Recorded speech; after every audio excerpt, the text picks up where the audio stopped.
नमस्कार भक्तांनो, श्री संत सद्गुरू बाळूमामांच्या नावानं सांग भलं. बाळूमामा म्हणतात, खरंच तू खूपच नशीबवान आहेस, कारण हा संदेश तुझ्यापर्यंत पोहोचला आहे. माझ्या बाळा, हा संदेश जर तू शेवटपर्यंत ऐकलास तर तुझ्या आयुष्यातील सर्व दुःख, संकट, वेदना वाऱ्यासारख्या निघून जातील. म्हणून बाळा, हा संदेश खास तुझ्यासाठी आहे. म्हणून पाहून दुर्लक्ष करू नकोस. हा संदेश शेवटपर्यंत ऐक. येणाऱ्या आठवड्यामध्ये तुझी प्रार्थना पूर्ण होणार आहे. तुझे आयुष्य अगदी सुख समृद्धीने आणि ऐश्वर्याने भरून जाणार आहे. बाळा, निराश होऊ नकोस. तुझ्या इच्छेसाठी श्री संत सद्गुरू बाळूमामांच्या नावानं सांग भलं टाईप करा आणि आपल्या चॅनलला सबस्क्राईब केलं नसेल तर जरूर सबस्क्राईब करा.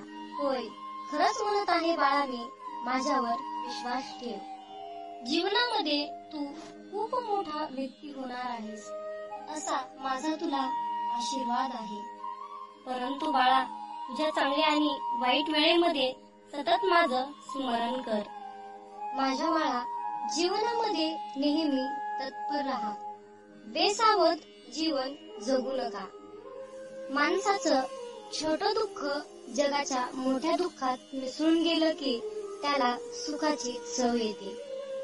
आयुष्यामध्ये जेव्हा चुकीची व्यक्ती आपल्याला योग्य धडा शिकवते, तेव्हा जीवन जगण्याची योग्य पद्धत कळते. जो व्यक्ती दुसऱ्यांना आधार देतो, पण त्या व्यक्तीलाच कुणी आधार देत नाही, पण त्यांनी एकच लक्षात ठेवायचं आहे, ज्यांचे कुणीही नाही त्यांचे फक्त बाळूमामा आहेत. मग आपल्याला कुणाची काहीच गरज नाही.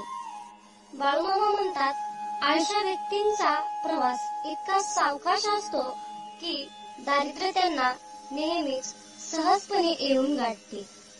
आळसामध्ये आरंभी सुख वाटते, पण त्याचा शेवट मात्र दुःखातच होतो. म्हणून बाळूमामा नेहमी सांगायचे, बाळा, जर जीवनामध्ये प्रगती साधायची असेल तर माणसाने एका ठिकाणी बसून राहता कामा नये. नेहमी प्रवाही असावे, पुढे जात राहावे, तरच माणसाची प्रगती होईल.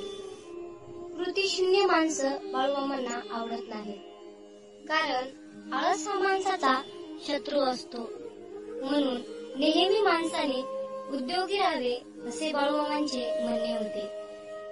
जो व्यक्ती नेहमी कष्ट करतो, प्रामाणिक राहतो, त्याच्या पाठीमागे बाळूमामांचा आशीर्वाद सदैव असतो. कारण त्या कष्टाला सुद्धा नशिबाची साथ हवी असते. बाळा, जीवनामध्ये वाईट वेळी अपमान सहन केल्याने कमीपणा येत नसतो, तर आपले सामर्थ्य वाढत असते. आणि आपले सामर्थ्य आपण वाढवलेच पाहिजे.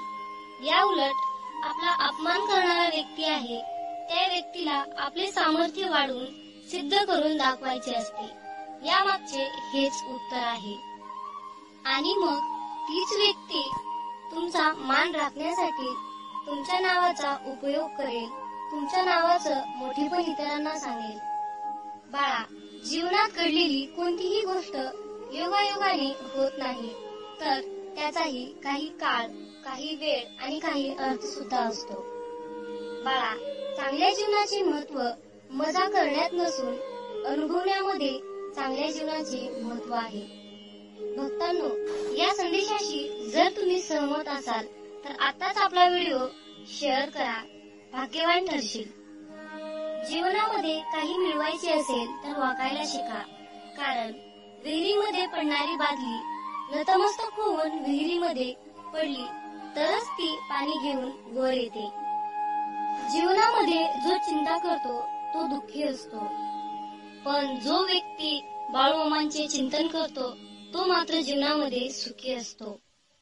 आता तुम्ही ठरवा की तुमच्या आयुष्यामध्ये चिंता करून तुमच्या आयुष्याची वाट लावायची आहे, की बाळूमामांच्या नावाचं चिंतन करून आयुष्याचं, जीवनाचं सार्थक करून घ्यायचं आहे आणि संकटमुक्त व्हायचं आहे. हे तुम्हीच ठरवा. आयुष्यामध्ये कोणत्याही गोष्टीचा गर्व करू नका, कारण नशीब बदलतं आरसा तोच राहतो. फक्त चित्र बदलत राहतं, पण तुम्हाला स्वतःला सुधारावे लागेल.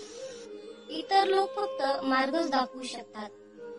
बाळूमामा म्हणतात, बाळा, तू मला कुठे शोधणार? जर मी तुला तुझ्या हृदयामध्ये दिसत नसेल किंवा जिवंत प्राण्याच्या हृदयामध्ये दिसत नसेल, जिवंत प्राण्यामध्ये मी तुला दिसत नसेल, तर जीवनामध्ये मी तुला कधीही मिळणार नाही. मामा म्हणतात, बाळा, तुझ्या हातातलं काही गेलं तर दुःख मानून घेऊ नकोस. बाळा, हातातलं कोणी हिसकावून घेतलं तरी नशिबातलं कोणी हिसकावून घेऊ शकत नाही. आणि एवढं मात्र लक्षात ठेव, फुकटचं कधीच पुरत नाही आणि कष्टाचं कधीच संपत नाही. जीवनामध्ये गोष्टी सोडून द्यायला शिका, कारण घेतलेला श्वास सोडल्याशिवाय पुढचा श्वास घेता येत नाही. माणूस नेहमी जीवनामध्ये सोन्यासारखं व्हावं असं आपण म्हणत असतो, परंतु तसं पाहिलं तर त्या सोन्याचा तरी काय उपयोग आहे? अगदी ते सोनं तिजोरीपुरतं, गरज भागवण्यापुरतं, शोभेपुरतं, बस एवढाच ना त्या सोन्याचा उपयोग. परंतु मला असं वाटतं, माणसाने आयुष्यात काही व्हायचं असेल तर बरीच व्हावं आणि जिथे जाईल तिथे सोनं करून यावं. तुम्ही कितीही हुशार असाल, पण माणसाशी कसं वागावं, कसं बोलावं हे जर तुम्हाला समजत नसेल तर तुमच्या हुशारीचा काहीही उपयोग नाही.